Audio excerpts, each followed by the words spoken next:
Entonces, mis hermanos, cuando nosotros oímos la palabra de Dios, cuando escuchamos su palabra, podemos tener, mis hermanos, varias reacciones. Y esas reacciones están ligadas a la condición de nuestro corazón. Cuando el Señor Jesús hablaba, como hemos venido viendo, unos se regocijaban y daban gloria a Dios, ¿no? Otros crecían, unos creían, otros eran confrontados y se arrepentían de sus pecados. Como decía Pedro, ¿se acuerdan cuando él dijo, Señor, ¿a quién iremos? Solo tú tienes palabras de vida eterna. Esa era una de las reacciones que causaban la palabra de Dios, pero otros, como también hemos venido viendo, cerraban su corazón, acusaban falsamente al Señor, resistían al Espíritu Santo, resistían su enseñanza. La palabra no llevaba fruto en ellos, pues ellos rechazaban y negaban al Señor Jesús. Y entre otros muchos que también estaban en la multitud, andaban distraídos, su mente, su corazón andaba en pos de otras cosas. La palabra de Dios no llegaba a sus corazones, como la parábola del sembrador, que dice ahí en Mateo 13:22. Y aquel en quien se sembró la semilla entre espinos, este es el que oye la palabra. Mas las preocupaciones del mundo y el engaño de las riquezas ahogan la palabra y se queda sin fruto. Mis hermanos, cuando nuestras prioridades, nuestro corazón está en el lugar equivocado, la palabra de Dios no puede llevar fruto, se ahoga. Especialmente si estamos engañados y fascinados con otros asuntos que le quitan la prioridad al Señor, a su palabra y a su causa en nuestras vidas. Y vamos a ver, mis hermanos, una enseñanza que justamente trata de este asunto, el asunto de la avaricia. Y es muy interesante porque hace 2 semanas, ¿se acuerdan? Nosotros ya vimos en nuestro estudio de la Epístola a los Efesios en el capítulo 5 sobre el asunto de la avaricia, pero en otro contexto, ¿no? El pecado y la inmoralidad sexual. Ahora, mis hermanos, la avaricia, ella puede traer a nuestro corazón, distraer nuestro corazón y llevarnos a no tener fruto en lo que realmente importa, para un día despertar y ver que realmente hemos descuidado aquello que es realmente valioso para Dios. Entonces vamos a ver este asunto de la avaricia, mis hermanos, en 3 encabezados principales. Primeramente, acerca de las prioridades y un entendimiento equivocado que podemos tener acerca de quién es el Señor y su propósito en nuestras vidas. Segundo, vamos a ver la exhortación que hace el Señor acerca de que debemos cuidarnos de la avaricia. Y por último, vamos a ver nuestra condición, si somos ricos o pobres para con Dios, ¿no? Todo lo que vamos a ver, mis hermanos. Entonces, vamos a ir entrando en el contexto del mensaje de hoy. Al primer punto, prioridades y un entendimiento equivocado. Y si vemos el versículo 13 dice, uno de la multitud le dijo, maestro, dile a mi hermano que divida la herencia conmigo. Entonces, si recordamos bien el contexto, mis hermanos, el Señor Jesús está rodeado por una multitud que le escuchaba atentamente. Él había salido de la casa de este fariseo que lo invitó a comer con él. Después de confrontarlo, la multitud los rodeó, dice que se pisaban unos a otros. Y el Señor comienza a hablar varias enseñanzas, varias instrucciones para sus discípulos, para la multitud, y en medio de eso, uno de la multitud, mis hermanos, va a hacer una pregunta inoportuna tal vez, ¿no? Él venía hablando acerca de la necedad que es la hipocresía. El Señor venía hablando de que no debemos temer a los hombres, sino a Dios, y debemos confiar en Él. Y el Señor, mis hermanos, nos viene encorajando, la última vez podemos decir, animando a que nosotros le confesemos públicamente y nos anima también con la promesa de que el Espíritu Santo nos va a ayudar a testificar de Él delante de los hombres, que nos confesará delante de Dios si le confesamos delante de las personas, ¿no? Pero ¿cómo estaban los oyentes, mis hermanos? Uno pensaría que todos los oyentes, todos los discípulos que estaban en la multitud estarían tal vez como los discípulos que estaban camino de Maús, ¿se acuerdan? Con ese corazón ardiendo por la palabra del Señor, ¿no? Tal vez algunos se sentiría avergonzado por lo que el Señor estaba hablándoles, por su hipocresía, o confrontado con su temor al hombre, o incluso tal vez hubiera personas que se sintieran enojadas con el Señor, como los fariseos y escribas que estaban siendo expuestos públicamente. Pero entonces Lucas nos cuenta que había uno de la multitud que tenía algo que decir. uno de la multitud le dijo: maestro, dile a mi hermano que divida la herencia conmigo.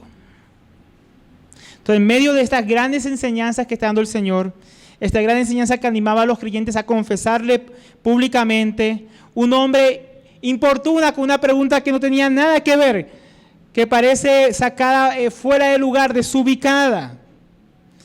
Tal vez este hombre tenía un problema con su hermano. Y tal vez, algunos comentaristas dicen, tal vez este era el hermano menor, y el hermano mayor no quería darle su parte de la herencia, o no quería darle lo que el menor pensaba que le correspondía, lo que él consideraba justo. Ahora, no es un pecado, mis hermanos, que si hubiera injusticia, este hombre procurara que se le hiciera justicia y se le diera lo que era justo. Pero a la luz del contexto, esta pregunta, como decíamos, está fuera de lugar, está viendo cosas grandiosas. Y alguien viene a preguntar sobre la herencia, sobre su herencia, y que el Señor le haga justicia. El Señor estaba enseñando asuntos gloriosos, no ser confesado por Él delante de los ángeles y delante de Dios. Como vimos la vez pasada, qué cosa tan grandiosa, que Dios diga que somos sus hijos, que Jesús diga delante de su Padre que somos sus hijos, que somos sus discípulos, que somos sus siervos fieles, ¿no?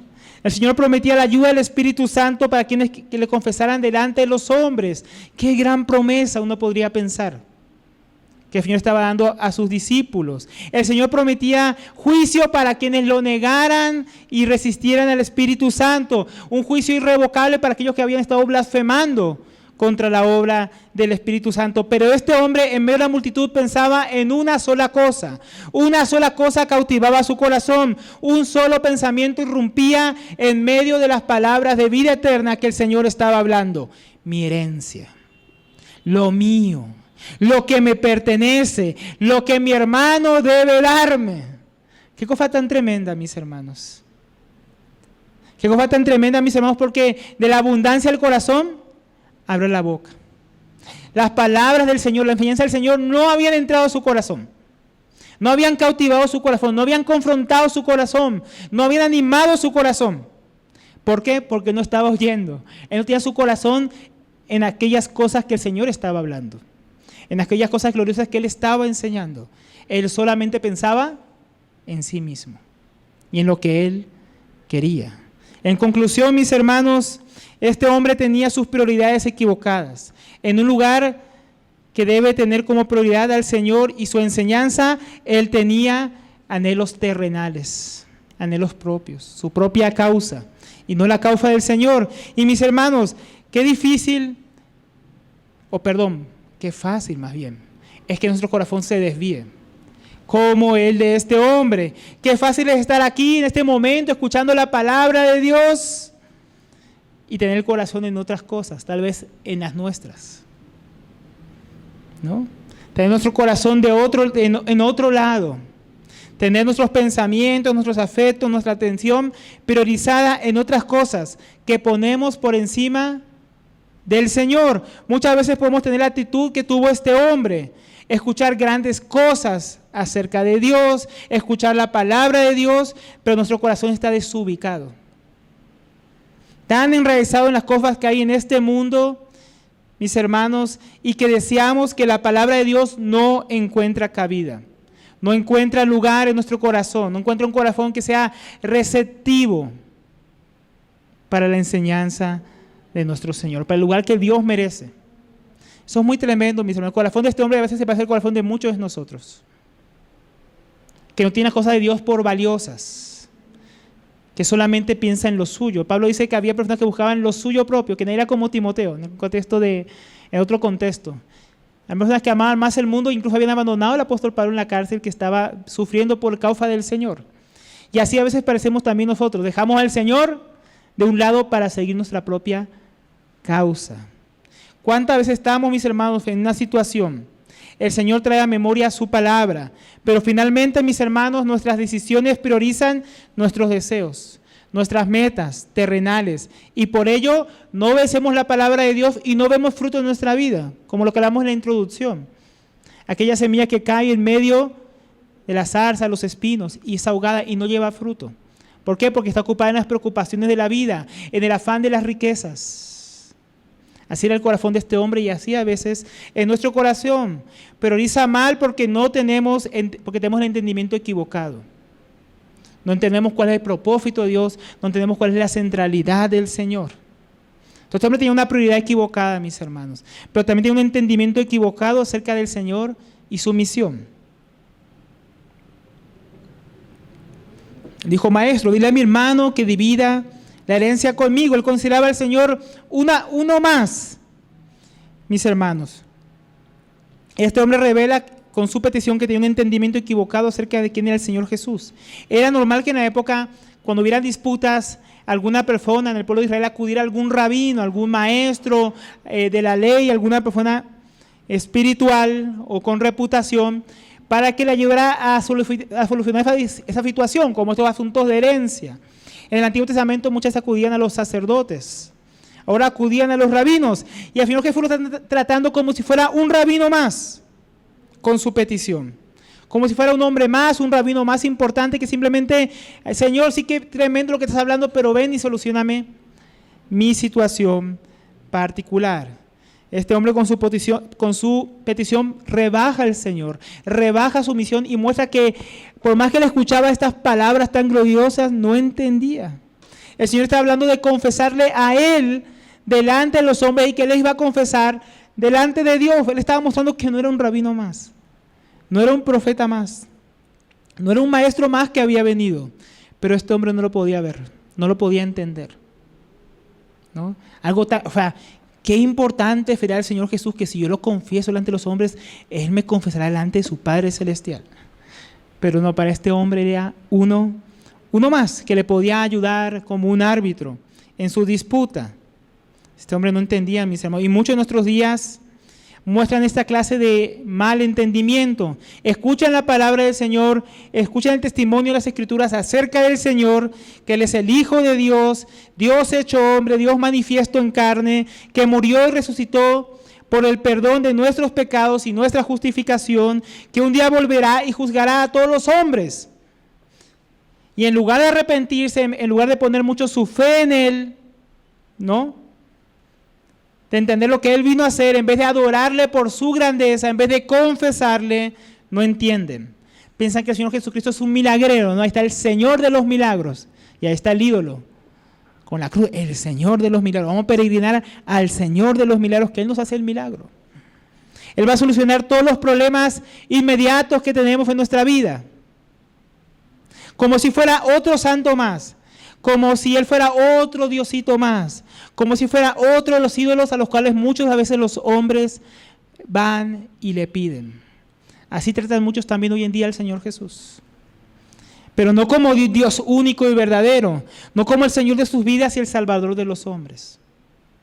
Así somos muchas veces los hombres con el Señor. También muchos cristianos ven al Señor como su papito consentidor, como un compadre, un amigo como sus amigos en el mundo, como uno que está para apoyarles en todo lo que quieren hacer y que tiene que darle todo lo que ellos piden y desean. Tienen el corazón en el lugar equivocado y no han entendido claramente quién es el Señor.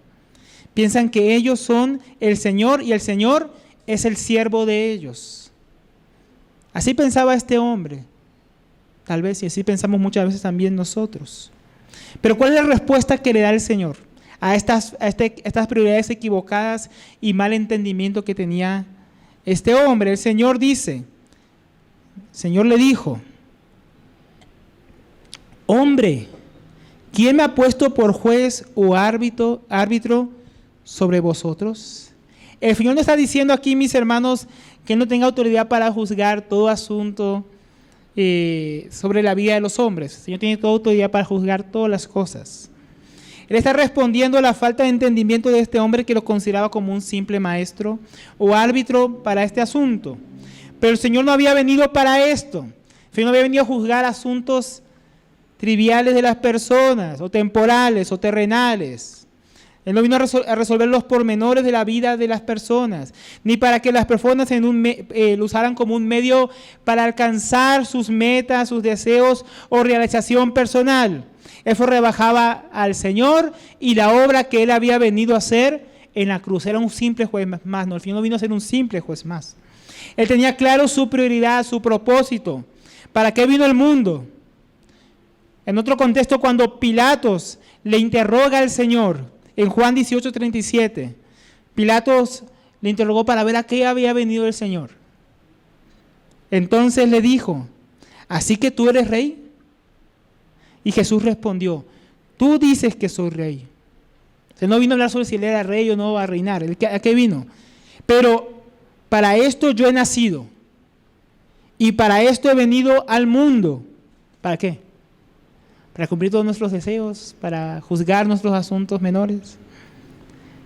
Para esto yo he nacido y para esto he venido al mundo, para dar testimonio de la verdad. Y todo el que es de la verdad, escucha mi voz. Entonces, ¿el Señor Jesús es rey? Claro que Él era rey.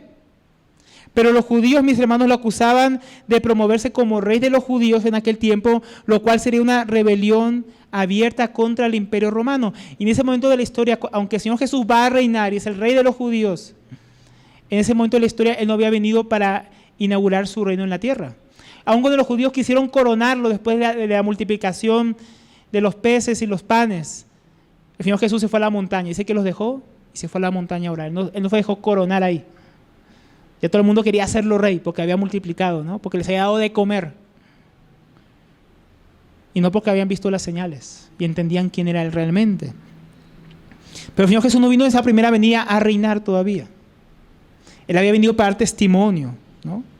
No había venido para reinar sobre Israel o el mundo, ni para repartir herencias, ni juzgar los asuntos de los hombres. Él había venido al mundo para dar testimonio de la verdad. Y esa verdad es la que Él venía hablando en esos capítulos que venimos estudiando. Ahí en el capítulo 2 de todas estas enseñanzas. No solamente para eso, Juan 3:16 dice que Dios envió al mundo a su Hijo ¿para qué? No, dice que no lo envió a juzgar al mundo. Lo envió al mundo para que el mundo sea salvo por Él y no para condenar al mundo, aunque Él va a venir después y va a condenar, va a juzgar a los hombres. Pero en la primera venida Él había venido a salvar a los hombres. El Señor tenía claro su propósito y Él tenía claro por qué estaba en camino a Jerusalén. Él se lo había dicho a sus discípulos claramente que le era necesario padecer de los principales y los sacerdotes y que al tercer día iba a resucitar a los muertos. A eso le había venido, mis hermanos. Y mientras eso, Él estaba proclamando la verdad de Dios. Un propósito sublime, más alto, más importante que lo que este hombre estaba entendiendo. Este hombre no entendía. Qué importante, mis hermanos, que como cristianos tengamos muy claras estas cosas que este hombre no entendió. Por ejemplo, cuando predicamos el Evangelio, debemos, mis hermanos, mostrar claramente quién es el Señor Jesús. ¿A qué vino el Señor? ¿Por qué murió? ¿Por qué resucitó y volverá? Porque los hombres muchas veces no entienden cuál es el propósito del Señor. ¿Para qué vino? Que el centro del Evangelio es Él, es su obra, su persona y no las cosas, no los problemas y necesidades pasajeras de los hombres. Ese no es el centro del Evangelio. Ni debe ser el centro de lo que nosotros proclamamos cuando lo predicamos. Como cristianos, qué importante es que tengamos claridad sobre las prioridades de Dios, mis hermanos, para nuestra vida, su voluntad, su palabra, su reino, su gloria y su alabanza en nuestras vidas. Esa es la prioridad, mis hermanos, y no nosotros. La edificación de su iglesia, de nuestras familias, de nuestras vidas en torno a su palabra. Eso es prioritario. Hay cosas necesarias, pero hay cosas que son prioritarias, mis hermanos. Su testimonio en nosotros, en nuestro trabajo, en nuestros estudios, en la sociedad, en el gobierno, en la educación, en toda actividad humana, mis hermanos. Que el Señor nos llame y nos conceda participar, Él es la prioridad y no las cosas. Su gloria, su propósito en todo lo que nosotros hacemos. Si comemos o bebemos, hacemos cualquier otra cosa, para el Señor lo hacemos, mis hermanos. El Señor tenía claro su propósito. ¿Tenemos claro el nuestro en Él? ¿Tenemos claro para qué vino y para qué nos salvó? ¿Tenemos claro, mis hermanos? O a veces hoy estamos como este hombre y no tenemos claridad y venimos al Señor con un corazón, con unas prioridades equivocadas, con un mal entendimiento.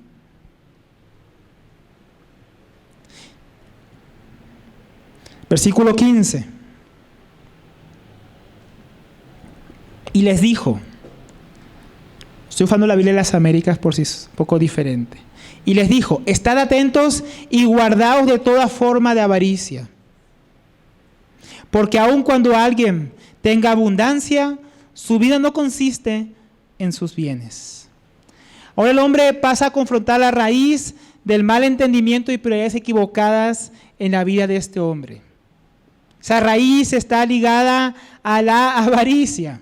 La avaricia no permitía que este hombre escuchara las gloriosas palabras del Señor. Y lo hacían poner su prioridad, su corazón en las cosas equivocadas. ¿Y qué es la avaricia, mis hermanos? La palabra pleonexia. En el griego, esta palabra ya la vimos, ¿se acuerdan? Hace poco, en Efesios capítulo 5. Eso que la vimos en la connotación del pecado sexual. Avaricia o codicia son palabras intercambiables para esta traducción de esta palabra. Es la ambición, algo que uno exige, el deseo de tener más. Está compuesto por dos palabras, pleón, que es más, y ejo, que es tener más. El adjetivo de esta palabra para la persona que es codiciosa es pleonetes, literalmente ansioso de tener más cosas. Esto es de tener lo que pertenece a otros también. Y de ahí posesiones, o la palabra codicioso, avaro. Entonces, cuando hablamos de codicia, hablamos de avaricia, hablamos de un deseo desmedido por las cosas. Y sobre esto el Señor dice, estad atentos y guardaos de toda forma de avaricia. Estad atentos, es decir, tengan cuidado con la avaricia. Tengan cuidado porque esto puede entrar a su corazón. Tengan cuidado porque pueden estar como ese hombre que vino aquí con las prioridades equivocadas a pedirle que yo parta la herencia. Y también dice guardaos. Esa palabra es cuidarse, evitar, abstenerse, estar alerta. En conclusión, el Señor dice, tengan cuidado y eviten toda clase o toda forma de avaricia, de toda ambición, de todo deseo o ansiedad por tener más, de lo que pertenece a otras personas, o de ansiar las posesiones de otros o para uno. Entonces no hablamos, mis hermanos, obviamente aquí, del deseo legítimo de trabajar para cubrir nuestras necesidades, de avanzar. Algunos piensan que la fe cristiana es para pobres. Si no eres pobre, no puedes ser cristiano. Y si tienes cosas, eres pecador. ¿No? Tienes que ser pobre, si no, no. Y eso es mentira, obviamente. Eso no es lo que habla la avaricia. No es el trabajo legítimo con el que uno sacia sus necesidades. No hablamos del disfrute de aquellas cosas que Dios nos da en abundancias para ser disfrutadas por nosotros. Eso tampoco es pecado y eso tampoco es avaricia. Cuando hablamos de avaricia, hablamos de esa ansia desmesurada que prioriza los bienes y posesiones en un deseo impropio de las cosas y también de lo ajeno. En Éxodo 20, versículo 7, nos habla de un mandamiento contra este asunto. El Señor dijo, no codiciarás la casa de tu prójimo, no codiciarás la mujer de tu prójimo, ni tampoco su siervo, ni su sierva, ni su buey, ni su asno, ni nada de lo que tenga tu prójimo. O sea, no vas a desear lo que otros tienen. Eso habla de una mirada que en vez de mirar lo que uno tiene, está mirando lo que otro tiene. Y lo desea. No está contento con lo suyo, sino que mira lo que le falta, supuestamente. Benjamin Franklin decía acerca del codicioso, el pobre desea cosas, el lujo, muchas cosas, la avaricia, todas las cosas. ¿Entiende la diferencia ahora? Una cosa es que el pobre o alguien mire algo que necesita. El que busca lujo, pues busca las cosas que no son necesidades. Pero el codicioso quiere todas las cosas. Todas. Y eso no importa si eres pobre, rico, si tienes o no tienes. Ese deseo de tener más y más. Todas las cosas. Entonces el codicioso no se contenta con lo necesario, ni siquiera con la abundancia. Siempre quiere más. Como dice el hermano Héctor Salcedo en su libro Finanzas Bíblicas. El problema no está en la cantidad de posesiones materiales que se tienen. Ese no es el problema. Tú puedes tener mucho o puedes no tener nada. ¿Cuál es el problema con la avaricia?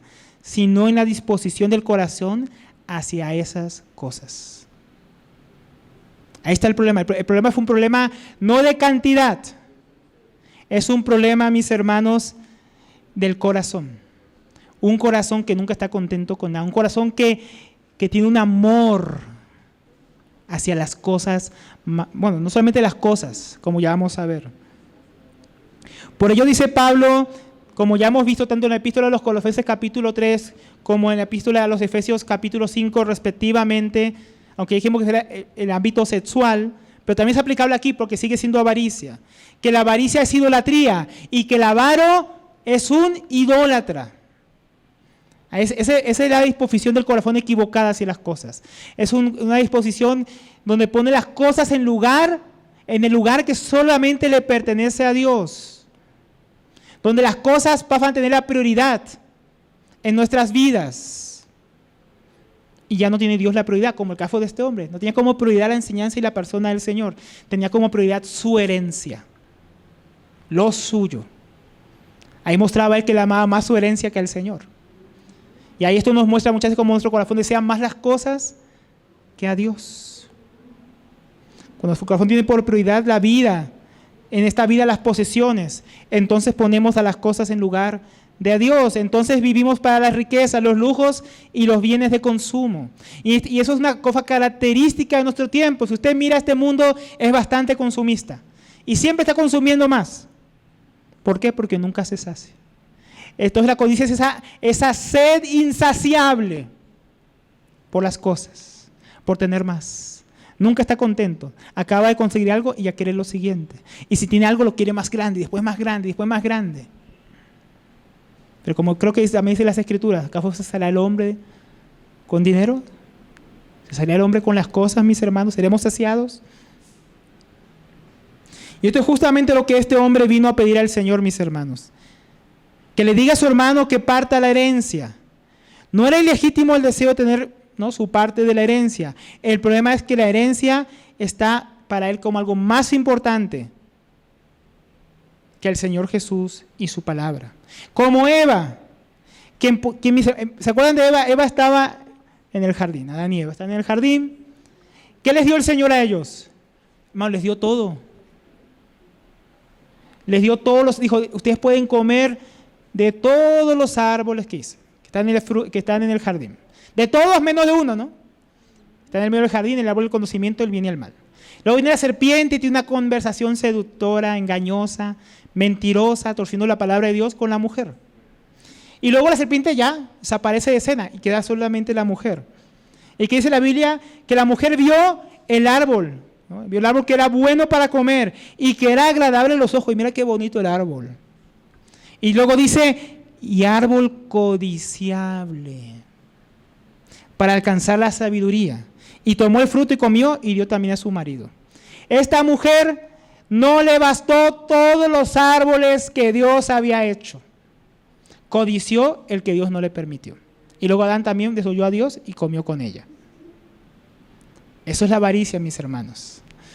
No es que podemos tenerlo casi todo, pero el avaro quiere tenerlo todo. Como en este caso. La codicia siempre anhela más, desea más, nunca se sacia, nunca es suficiente. Pero el no solamente dice que hay codicia, hay que tener cuidado de la codicia, hay que vigilar y hay que guardar el corazón de ella, porque nos puede llevar a una idolatría. También sé que hay muchas clases de codicia, no solamente un tipo de codicia, no solamente codicia por las cosas, mis hermanos.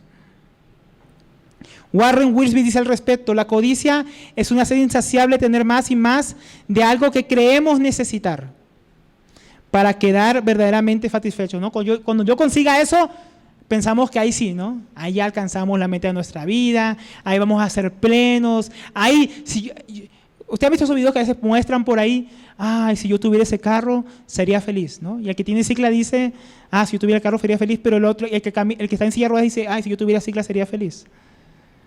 Y el que va en bus dice, si yo tuviera eso sería feliz. Y así sucesivamente. ¿Te han visto ese tipo de videos? Así es el ser humano, nunca está contento con lo que tiene. Siempre desea lo que supuestamente le falta y ahí va a ser feliz. Continúa nuestro hermano Warren. Puede ser sed de dinero o de cosas que el dinero puede comprar. o hasta hambre de posición y de poder. La codicia entonces involucra no solamente cosas, deseo de poder, hambre de cosas, todo lo que el dinero puede comprar. Por eso dice, guardado de toda clase, de toda forma, de toda codicia. Por ejemplo, codicia material, amor al dinero, amor a las cosas y, como dice nuestro hermano, las cosas que uno puede conseguir. También la codicia, como vimos, es desear lo ajeno, lo de otros, la envidia, ¿no? Ay, mi hermano tiene, yo también quiero un bolso como el del hermano. ¿Y por qué él tiene uno y yo no? Entonces yo codicio, yo deseo tener lo que tiene otro. Yo tengo un bolso también más chiquito, pero yo quiero uno más grande. Y ahí yo voy a ser feliz. Me engaño de la codicia. O como vimos la semana pasada, hace 2 semanas con la epístola a los Efesios, la codicia sexual. Ese deseo de placer sexual desmedido, insaciable, que uno busca saciar de muchas maneras, sea con pornografía y no me llena, sea en la prostitución y no me llena, y sea con desviaciones sexuales y no me llena. Y busca más. ¿Por qué? Porque es codicioso, es idólatra de lo sexual. Codicia de reconocimiento, de gloria, de honra de los hombres. Entonces me da una palmadita, pero no, yo quiero un aplauso. Pero no un aplauso, quiero que siempre me estén aplaudiendo y que siempre me den la palmadita y que siempre me exalten y me levanten. Y ahora estoy triste, ¿por qué? Porque no me dijeron nada sobre mí. Eso también, mis hermanos, es idolatría a uno mismo, ¿no? Es avaricia. Codicia por los placeres, no solamente el sexual, por los placeres de la comida, de la bebida, de la diversión, ¿no? La búsqueda continua de darnos placer a nosotros mismos y gusto a nuestros sentidos. Hay personas que viven solo para eso, solo para emocionarse, para la adrenalina, ¿no? Para la diversión, y nunca se sacian. Todos estos son tipos de codicia, mis hermanos. Y puede que haya más, según lo que yo medité. Tal vez usted tenga otro que tenga que ver con usted personalmente. Y en fin, nos habla, guárdense de toda codicia. No piense solamente en dinero. Toda aquella idolatría en nuestro corazón es codicia. Tenemos que vigilar nuestro corazón y cuidarlo de todos estos deseos desmedidos, pecaminosos, idólatras. Cuidarnos de que eche raíces en nosotros, guardarnos. Al primer indicio que yo empiezo a pensar tanto en eso, debe ser una alerta en mi corazón. Oye, ¿por qué pienso tanto en eso? Deseo tanto eso, que a veces ni siquiera necesito. O en el prestigio, todo el día pienso qué me van a decir, qué van a pensar de mí, qué me van a dar, qué no. Esas son alertas, mis hermanos. Alertas. Si solamente hago las cosas cuando hay un, ¿cómo decirlo? Un placer de por medio, una ganancia de por medio, tal vez mi corazón está tendiendo a la idolatría, a la avaricia, y debo vigilar. Ahora, ¿cuál es la razón de la advertencia? Porque aun cuando alguien tenga abundancia, su vida no consiste en sus bienes. Esto me parece algo difícil, lo viene el griego, de traducir. Podríamos también traducirlo como la Reina Valera, que la vida del hombre no consiste en la abundancia de sus bienes. O yo también hice otras 2 traducciones, porque la vida no está en la abundancia, en que alguien abunde en bienes, o la vida de alguien no está en el abundar de sus bienes. Esa es como la idea que el Señor quiere dar. Que la vida de una persona no está en tener muchos. En eso no consiste la vida. Eso no es el propósito de la vida. Esa no es la base de la vida. La vida no consiste en eso. Entonces, para muchos, la vida sí consiste en tener. En tener y tener más. En abundar en bienes. O en que tiene poco y quiere más. Hay personas que miden su vida, su éxito, no si están bien o mal con Dios, en si Dios les da. En si tienen mucho. Ay, si tengo poco es que debo estar mal. Hay lugares, hermanos, que te predican eso, que si tienes poco, estás en pobreza, estás bajo maldición de Dios. Porque Dios vino a hacernos ricos, prósperos. Entonces, si tú no estás en prosperidad, es que algo está mal. Entonces, la gente, y también la gente del mundo, mide, ¿cómo estás? No, yo estoy bien. ¿Por qué? Porque tengo un buen trabajo, tengo una buena casa, un buen carro, me está yendo bien, estoy ganando millones. No, yo estoy bien. Soy un hombre exitoso. ¿No? Alcancé la cumbre de mi vida porque alcancé un puesto en la empresa donde gano mucha plata, o porque ahora tengo un título y me van a pagar más, o porque me inventé el negociazo y me está yendo re bien. Muchas personas se miden de esa manera. Miden el éxito en sus vidas, miden el valor de sus vidas según lo que tienen, según lo que disfrutan, ¿no? Según su prestigio. Como vemos que estas cosas pueden ser la avaricia. Entonces muchos miden su vida en cuestión de lo que tienen, lo que poseen. Y el Señor dice claramente que nuestra vida no está en tener abundancia de cosas o de bienes. La vida, el vivir, no trata de poseer muchas cosas, tener muchas cosas, disfrutar de muchos bienes o deseos cumplidos. La vida no trata de eso, mi hermano. Esa no es la prioridad de la vida ni el significado de la vida. Entonces, ¿de qué trata la vida? ¿Qué es la vida? ¿En qué consiste? Podríamos preguntar. Y la respuesta en las Escrituras, mi hermano, aunque podríamos ver muchos pasajes, yo medité en 3 asuntos. Primeramente, que la vida, mis hermanos, muestra las Escrituras que tratan de una persona y no de cosas, ni siquiera de nosotros. Tratan de una persona y esa persona no soy yo. Esa persona es el Señor Jesucristo. El apóstol Pablo lo entendía y dijo a los Filipenses en capítulo 1, versículo 21. Para mí el vivir es Cristo. Eso consistía la vida para él. Cristo.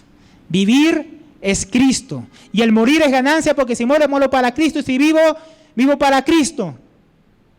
Él entendía eso. Vivir es una persona. Vivir es Cristo.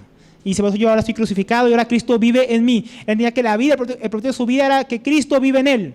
Y ahora él vive en la fe del Hijo de Dios, para Cristo, para su gloria. La vida consistía en una persona para el apóstol Pablo. Cristo. La vida consiste en Dios y trata acerca de conocerlo a Él. ¿Quién lo dijo? El Señor Jesucristo. Juan 17:3. Y esta es la vida eterna, no la vida temporal, no la vida vana. La vida eterna, que te conozcan a ti, el único Dios verdadero, y a Jesucristo a quien has enviado. ¿De qué trata la vida? ¿Qué consiste la vida? Conocer a Dios, al único, no a cualquier Dios, al único, al verdadero, y a Jesucristo a quien Él ha enviado. Si yo no alcanzo eso, si yo no conozco a Cristo, si no conozco al Dios verdadero por medio de Jesucristo, si no vivo a Cristo, hermanos, ¿en qué? Entonces estoy viviendo la vida equivocada, la prioridad equivocada, en sentido contrario. Y la vida tiene un propósito, mis hermanos. 1 Juan 2:16. Porque todo lo que hay en el mundo, la pasión de la carne, esa palabra pasión o deseo puede referirse también codicia. La codicia de la carne, la codicia de los ojos, lo que mi carne codicia, lo que mis ojos anhelan, codician, y la arrogancia o vanagloria de la vida no provienen del Padre. Eso no es el propósito de la vida, ni es lo que Dios quiere para nosotros, ni viene de Dios, sino del mundo. Y el mundo pasa. Y también sus codicias, sus pasiones. Pero el que hace la voluntad de Dios permanece para siempre. Entonces, si vamos a decir de qué trata la vida, ¿qué es la vida?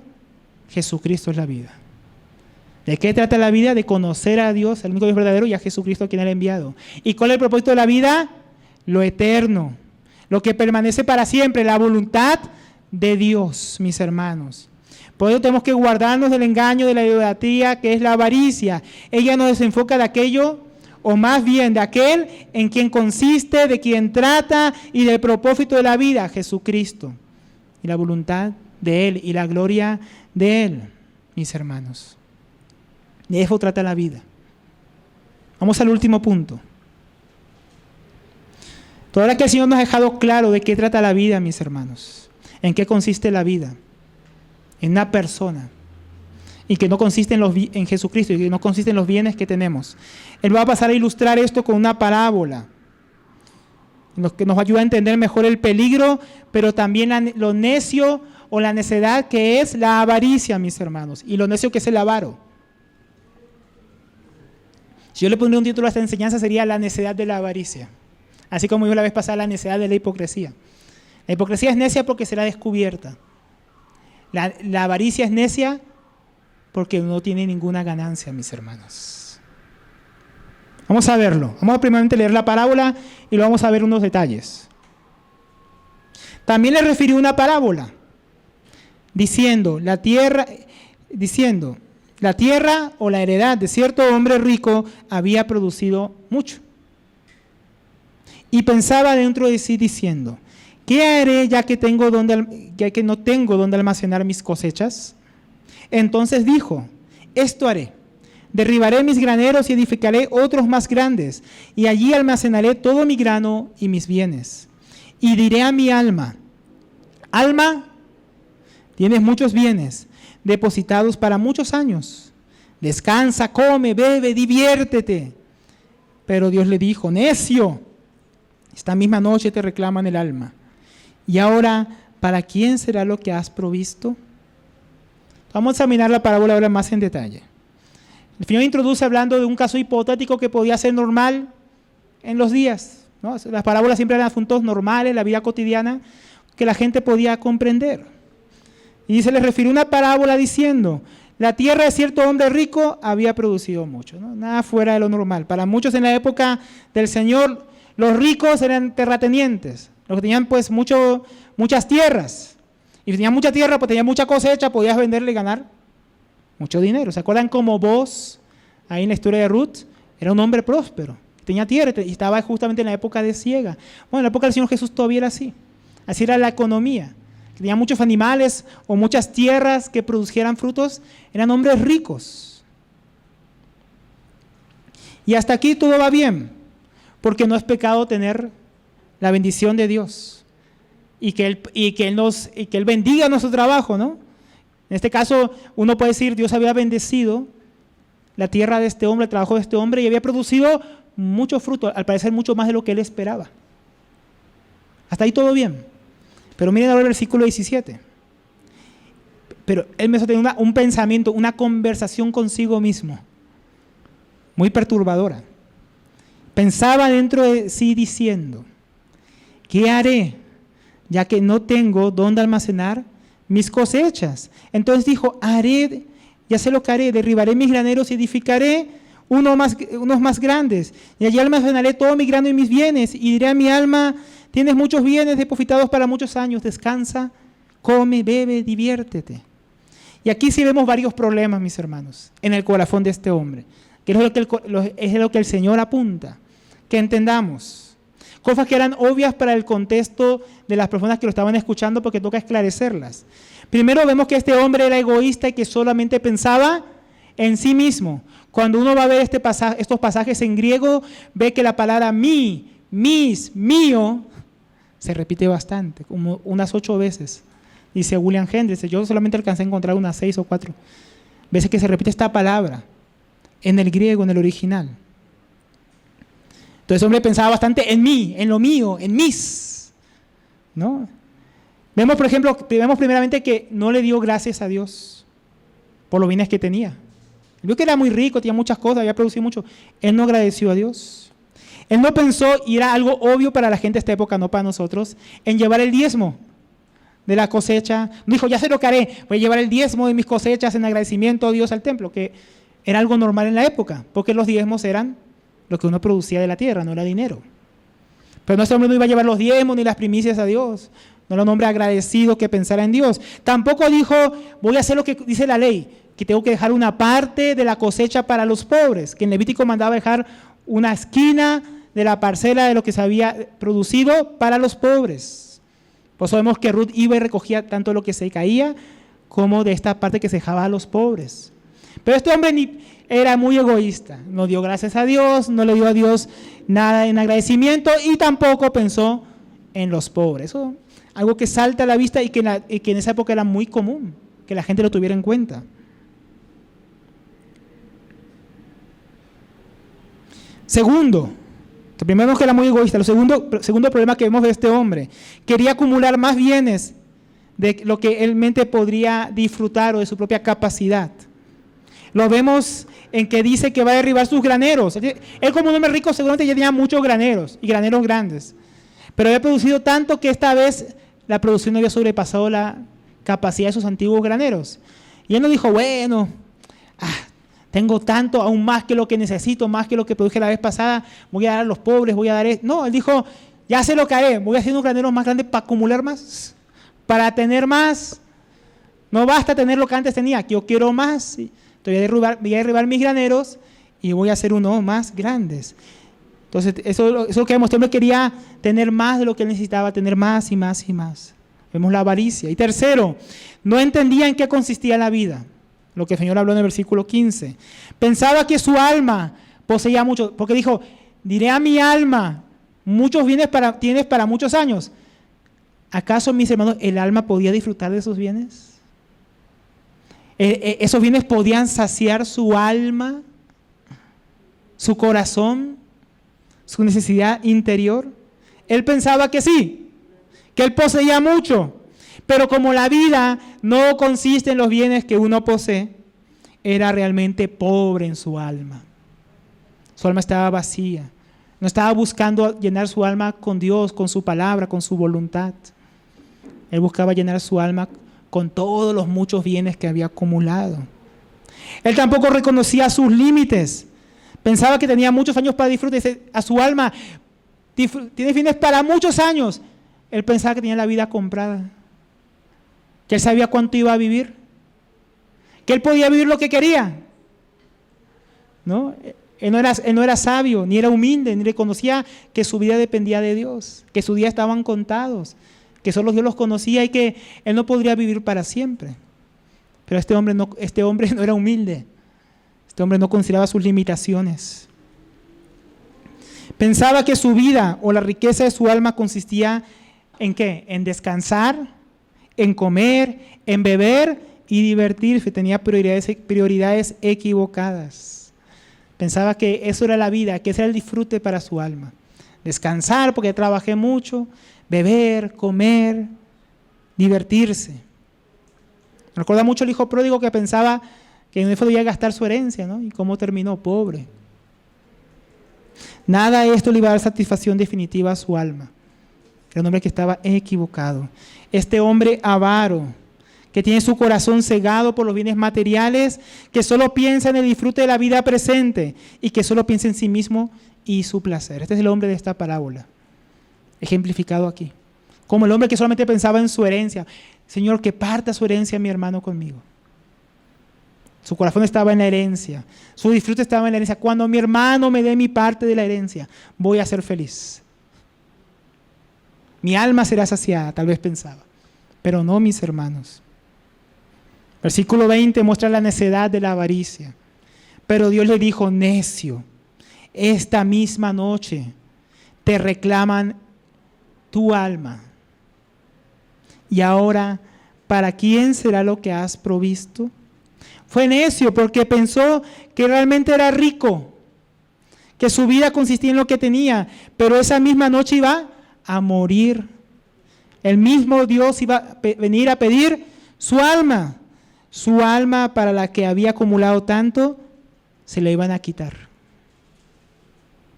Van a quitarle aquello que realmente era más importante que las cosas, su propia vida. ¿Qué necedad cuando un hombre vive, mis hermanos, para el disfrute de su alma, pero la termina perdiendo como este hombre?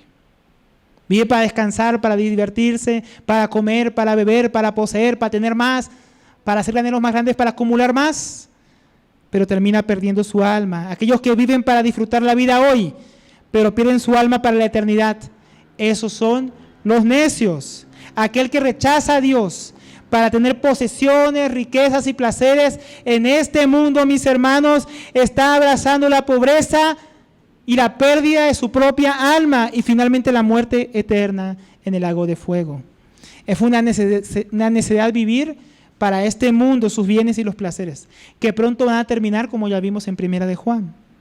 El apóstol Pablo decía, 1 Corintios 15 y 19, para aquellos que piensan de esa manera, si hemos esperado en Cristo para esta vida solamente, o sea, si solamente estamos viviendo para ahora, tener ahora, disfrutar ahora, en el ahora, mis hermanos, somos de todos los hombres los más dignos de lástima. Pobres, miserables, necios, como este hombre rico. O como dijo también Pablo a Timoteo, en 1 Timoteo 6:7, porque nada hemos traído a este mundo y sin duda nada podremos sacar. Nada. Eso es necedad, mi hermano. Es necedad si pensamos que todo lo que acumulamos en este mundo nos lo vamos a poder llevar de este mundo. Aquí va a quedar. Este hombre no lo entendía. Acumuló mucho y no se iba a llevar nada. Su alma no iba a disfrutar nada de lo que había acumulado. Y eso podemos decir acerca de los incrédulos, pero también podemos decirlo acerca de los cristianos. Si vivimos para este mundo, somos necios. Si pensamos que los bienes de este mundo son para siempre y que podremos llevarlos cuando nos vamos a morir, somos necios. Porque nos hemos engañado, mis hermanos, haciéndonos creer que la vida en este mundo consiste en que Dios nos haga ricos y prósperos en lo material, en que no suframos nada, ni nos enfermemos y todo salga bien siempre y disfrutemos de los placeres de la vida, pensando en nosotros mismos. Estos días me enteré, una hermana querida que nosotros conocemos, su hija de 3 años le dio leucemia. Muy triste, mis hermanos. Pero esas cosas nos recuerdan que en la vida, mis hermanos, los creyentes también sufrimos. Que no siempre vamos a disfrutar, que a veces nos van a faltar cosas. Y que nuestra vida nos lleguen enfermedades, tengamos o no tengamos, no consiste en eso. Y a veces las enfermedades, las circunstancias van a llegar de parte de Dios para recordarnos que la vida no consiste en esas cosas y que somos necios si ponemos ahí nuestro corazón. Ese es el falso evangelio de la prosperidad que en nuestros días tantos predican. Pero es también el falso evangelio de la pobreza del alma, mis hermanos, que engaña a miles de incrédulos y aún a muchos hijos de Dios que creen que Dios existe para ellos y que la vida trata de ellos y de lo que ellos desean. Eso es necedad, locura, desvarío, mis hermanos, vivir de esa manera. Dios le dijo, necio, esta misma noche reclaman tu alma. Y ahora, ¿para quién será lo que has provisto? ¿Para quién sería, no, mis hermanos? Él pensaba que era para él, ¿no? Que todo era para él, solo pensaba en él, que viviría muchos años y no consideró lo frágil de su vida, pero en eso acumula para sí mismo en su avaricia y termina perdiéndolo todo. Y son otros que terminan disfrutando. El avaro en su locura acumula más de lo que puede disfrutar y termina perdiéndolo todo. Piensa que es para sí, pero realmente es pobre. Hermano William Helgesen, meditando sobre esto, decía, ¿cómo deben haberse reído los herederos al repartirse las cosas que en forma tan afanosa él se había amontonado, ¿no? Los herederos diciendo, ay, este se mató trabajando y ahora somos nosotros los que disfrutamos. ¿Dónde estaba él? ¿Dónde estaría él, mis hermanos? Pasando la eternidad. Mientras los vivos disfrutaban todo lo que él había trabajado. Él había perdido su alma. Entonces, ¿cuál es la conclusión de esta parábola, la enseñanza principal? Hoy vemos la situación de este hombre necio. Pues la enseñanza, versículo 21, así es, ¿no? Como este hombre necio que acumuló para sí mismo, que era egoísta, que no era agradecido con Dios, que no pensaba en otros, que pensaba que la riqueza de su alma consistía en las cosas que había acumulado, en disfrutar bienes, en disfrutar cosas, en comer, beber, divertirse. Así es el que acumula tesoros para sí y no es rico para con Dios. Entonces, el que acumula tesoros para sí es como este hombre, es un necio, porque no puede conservar y termina perdiendo su alma, no puede conservar lo que acumula. El necio dice que acumula tesoros para sí. No los acumula para Dios, no lo acumula para vida eterna, no lo acumula para su alma realmente, lo acumula pensando en él mismo. Ese es un necio. Y ese es uno pobre, no es rico para con Dios. ¿Por qué? Porque no acumula para Dios, no acumula para la persona para la cual debemos vivir, no acumula para el conocimiento de Dios, no acumula para la vida eterna, no acumula para la voluntad de Dios, acumula para sus deseos egoístas. A veces yo escucho hermanos que me han dicho, no puedo congregarme, hermano, Hermano, ¿por qué ha faltado las reuniones? No puedo asistir, no puedo servir, no puedo estar en los asuntos de Dios por mi trabajo, por esto, por mi estudio, por mis ocupaciones, por mis afanes, hermano. Es que hay que trabajar. Y me dicen, ¿no? Yo estaba en un trasteo, iba con un incrédulo, creo yo. Y yo decía, y él vive aquí cerca en Arborizadora. Y él me dijo, y le dije, venga, congréguese, busque de Dios. Es que yo no puedo congregarme porque todo es que voy a comer. Y pues, usted no trabaja toda la semana. Sí, pues usted sabe que siempre hay que estar haciendo más y no sé qué. Hermanos, la necedad. Ahora, ser un incrédulo, lo triste es a veces escuchar cristianos que le dicen a uno eso. No puedo congregarme, no puedo servir, no puedo estar en la voluntad de Dios porque necesito, ¿no? Entre comillas, ¿no? Necesito más. Es que no alcanza la vida si yo dejo de trabajar ese día.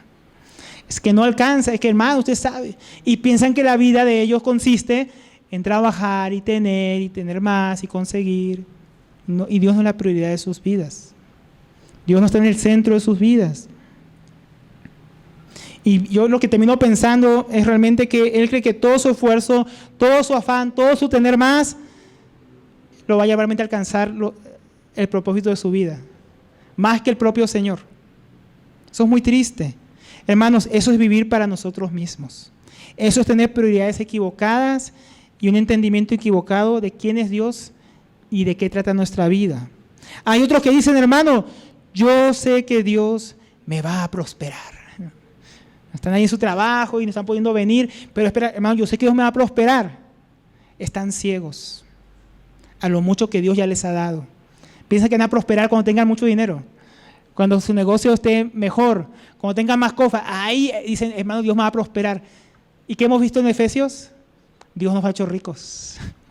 Dios ya nos ha prosperado. Ellos no ven la prosperidad que tienen. Eso es necedad. Hay otros que están tristes por lo que perdieron en su pasado, que yo tenía mucho, hermano, y ahora ya no tengo lo que tenía antes.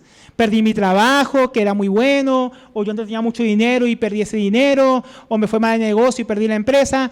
Muchos a veces se quedan con eso, con lo que tenían, y están tristes, porque piensan que ahora ya su vida no va a ser feliz, como hubiera sido si hubiera mantenido todo ese dinero, toda esa riqueza, todo ese lujo, todas esas posesiones. Qué triste, ¿no? No pueden decir como el apóstol Pablo en Filipenses 3:8. Y aún más, yo estimo como pérdida todas las cosas en vista del conocimiento, del incomparable valor de conocer a Cristo Jesús, mi Señor, porque no he perdido todo y lo considero como basura a fin de ganar a Cristo. El apóstol Pablo parece que no le importaba todo lo que había perdido. Era pérdida, pero era mayor ganancia conocer a Cristo. A veces cuando llegamos a Cristo, Dios nos va a quitar muchas cosas que amamos, muchos ídolos, muchas posesiones vanas que atraen nuestro corazón y lo tiene ahí como hipnotizado. Porque hay algo más importante, conocer a Cristo, vivir a Cristo, hacer su voluntad. Otros están amargados porque no tienen lo que otros tienen o por lo que no tienen lo que desean. Porque su vida no es tan próspera como ellos imaginaron que iba a ser. Y viven en amargura de corazón por lo que no tienen. Y Pablo dijo, en una cárcel dijo, Filipenses 4:11, pues he aprendido a contentarme en cualquiera sea mi situación. Tenga o no tenga, sé vivir en pobreza y sé vivir en prosperidad. En todo y por todo he aprendido el secreto, tanto de estar saciado como de tener hambre, de tener abundancia como de sufrir necesidad. Todo lo puedo en Cristo que me fortalece. Estaba encarcelado, preso, con cadenas que lo sujetaban a un soldado romano esperando tal vez sentencia de muerte. A veces tenía, a veces no tenía, pero había aprendido a contentarse en su situación, fuera en pobreza o en prosperidad, a tener en abundancia o a sufrir necesidad, mis hermanos, sin amargarse, sin quejarse contra Dios, sin sufrir por lo que tenía o estar, ¿no?, con un corazón avaro cuando sí tenía. Él no ponía su vista en las riquezas, ni su esperanza en lo que tenía. ¿Por qué? Porque Cristo era su vida, Cristo era el que lo fortalecía. Porque Pablo no estaba viviendo, acumulando para sí, él estaba viviendo para Cristo y estaba sufriendo para su reino. Él estaba acumulando para Dios, porque miramos, si así como vimos en la parábola es el hombre necio, el hombre que acumula tesoros para sí, no es rico para con Dios, en Pablo vemos un hombre que aunque tenía cadenas, aunque estaba preso, era un hombre inmensamente rico y estaba acumulando para la vida eterna. Así se ve un hombre rico. Qué contradicción, ¿no? Uno no pensaría un hombre encadenado en la cárcel, un hombre próspero, ¿no? Pero la vida, ¿en qué consiste? No entender mucho. Consiste en una persona y él estaba viviendo para esa persona, estaba viviendo para su propósito, para su reino y para que otros lo conocieran. Mis hermanos, este hombre era rico, con un alma prosperada de verdad. Su vida consistía en Cristo y no en las cadenas. Esas eran sus posesiones. ¿Qué poseía Pablo? Cadenas. Pero su vida no consistía en las posesiones que tenía. Consistía en Cristo. Cristo en él la esperanza de gloria. Entonces, hermano, hermana, el Señor dijo, mas buscad primeramente el reino de Dios y su justicia, y las demás cosas os serán añadidas. ¿Qué cosas? En el contexto está hablando de las cosas que ellos necesitaban, ¿no? Que se preocuparán por las necesidades, que comerán, que beberán, ¿no? Dice aquí, se te añadirán millones en la cuenta bancaria. O una vida millonaria, próspera y con todo cumplido, ¿no? Pero las necesidades sí, pero ¿qué hay que buscar? ¿En qué es lo que hay que acumular? ¿Dónde hay que poner el corazón? En el reino de Dios y su justicia, mis hermanos. El hombre avaro, pobre para con Dios, acumula lo que no necesita, pero cree que si tiene, o lo que tiene finalmente, si tiene realmente lo que desea, finalmente será saciado, será pleno. El hombre rico para con Dios vive para la gloria de Dios, su riqueza no se acaba, no se agota, su vida no está en las cosas que posee, está en Cristo. Entonces, mis hermanos, concluyendo, quiero concluir con algunas preguntas para que las meditemos. ¿Quién tiene prioridad en nuestra vida? ¿Dios y su palabra o nosotros y nuestros deseos? ¿Qué pesa más? ¿Qué pesa más esta noche cuando escuchas la palabra de Dios? ¿En qué has estado más concentrado? ¿En lo que estamos estudiando o en alguna otra cosa que deseas? ¿Dónde está tu corazón? Ahí está tu tesoro. Dice la Biblia. Otra pregunta. ¿Somos ricos para con Dios? ¿Tenemos a Cristo por nuestro tesoro? ¿Su vida como nuestra ganancia y su gloria como nuestro propósito? ¿No? ¿Es Cristo ese tesoro? ¿Su vida nuestra ganancia y su gloria nuestro propósito, mis hermanos? ¿O somos pobres para con Dios? Nuestro corazón espera solo en este mundo, acumulamos solo para nosotros mismos y vivimos para nuestros deseos. ¿Somos pobres? No podemos servir a dos señores. O vamos a servir al Señor Jesucristo y va a ser la prioridad de nuestra vida, o vamos a servir a Mamón, a las ganancias, al dinero, a las riquezas, y Él va a ser nuestro amo. El desafío de la palabra, mis hermanos, es poner nuestra mirada en Cristo, poner nuestro corazón en su reino, nuestra vida en su voluntad. Solo puede saciar nuestra alma. Solo, mis hermanos, hay un tesoro que vale la pena acumular. Y ese tesoro no se encuentra en este mundo, se encuentra en la persona de Jesucristo. Que el Señor nos ayude, mis hermanos.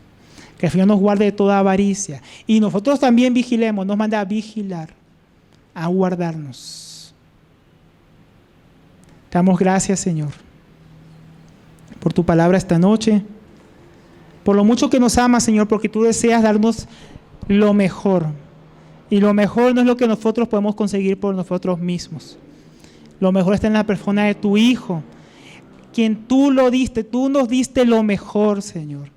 Tú nos diste un poderoso Salvador, un gran sumo sacerdote, un gran libertador, mejor que lo que nosotros podríamos haber conseguido o adquirido por nosotros mismos. Riquezas incalculables en Cristo, inagotables. Oh Señor, si tenemos una avaricia, si tenemos un deseo, que seas tú, Señor. Oh Señor, que tú seas nuestra prioridad, que tú seas nuestra ganancia, nuestro tesoro. Te lo rogamos en el nombre del Señor Jesús. Amén.